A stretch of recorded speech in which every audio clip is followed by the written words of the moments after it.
Assalamualaikum, bertemu lagi dengan saya di channel Al Barokah Studio. Pada kesempatan kali ini izinkan saya untuk menceritakan tentang sejarah, yaitu legenda pasukan goib Maung Bodas dan kesaktian Prabu Siliwangi. Membicarakan tentang salah satu raja Pajajaran dan sang Prabu Siliwangi, seolah kita dibawa ke zaman di mana para raja yang sakti mandraguna bersinggasana. Memang, rasa takjub kerap menjadi mewarnai pembaca maupun pendengar yang disuguhi legenda kesaktian para raja yang di luar nalar. Bagaimana tidak, sang Prabu yang dikenal sakti mandraguna juga arif dan bijak ini, konon memiliki banyak pasukan tidak hanya dari kaum manusia, melainkan juga dari bangsa jin. Di Jawa Barat, legenda Prabu Siliwangi dan Maung Bodasnya pada kenyataannya saat ini seolah menasbihkan ikon Perang Sunda dengan pajajarannya. Salah satu dari pasukan goib atau jin yang populer hingga saat ini yaitu pasukan goib Macan Putih, Maung Bodas dalam bahasa Sunda. Oleh karena itulah kita sering menemukan banyak gambar maupun lukisan di mana seekor macan putih yang selalu berada di sekitar atau disandingkan dengan Prabu Siliwangi. Kali ini, kita akan sedikit mengupas legenda Macan Putih atau Maung Bodas tersebut dari beberapa sumber yang mendekati kebenaran. Keberadaan Macan Putih sebagai pendamping Prabu Siliwangi memang sangat kental tersiar di masyarakat, khususnya di Tatar Sunda hingga saat ini. Namun siapa sangka, makhluk halus berwujud harimau putih itu bukanlah didapat dari hadiah, ataupun adanya hubungan pertemanan. Ternyata, keberadaan macan halus tersebut didapatkan usai sang Prabu menaklukkannya dalam suatu pertempuran sengit. Diketahui, macan putih yang dimaksud ini adalah Raja Macan Putih bernama Maung Bodas dari dunia gaib yang memiliki ribuan tentara sejenisnya. Kisah ini bermula dari ketika Prabu Siliwangi hendak beristirahat di Curug Sawer Majalengka guna melepas lelah dalam pengembaraannya. Tanpa disangka, sekawanan macan putih goib menghadang langkah dan hendak menerkam sang Prabu.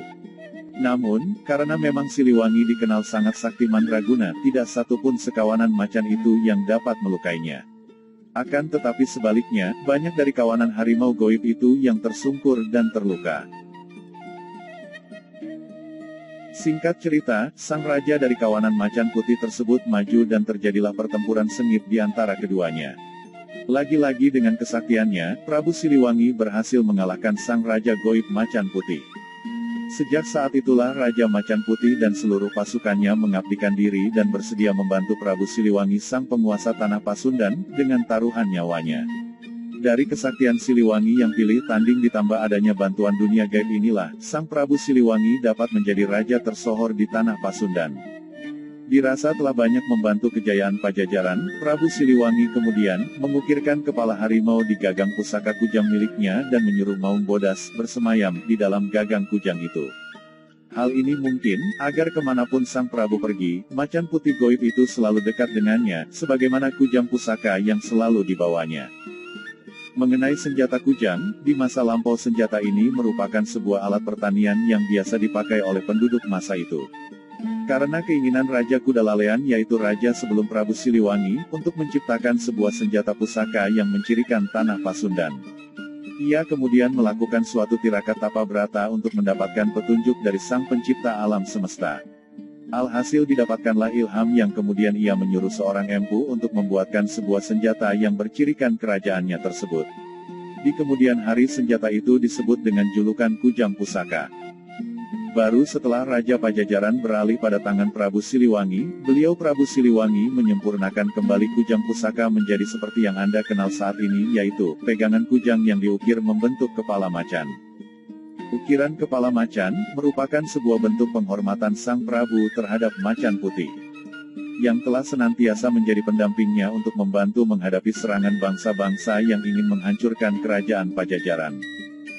Begitulah sekelumit legenda Prabu Siliwangi, dengan segala kesaktiannya sehingga miliki pasukan goib dari bangsa jin berwujud Maung Bodas.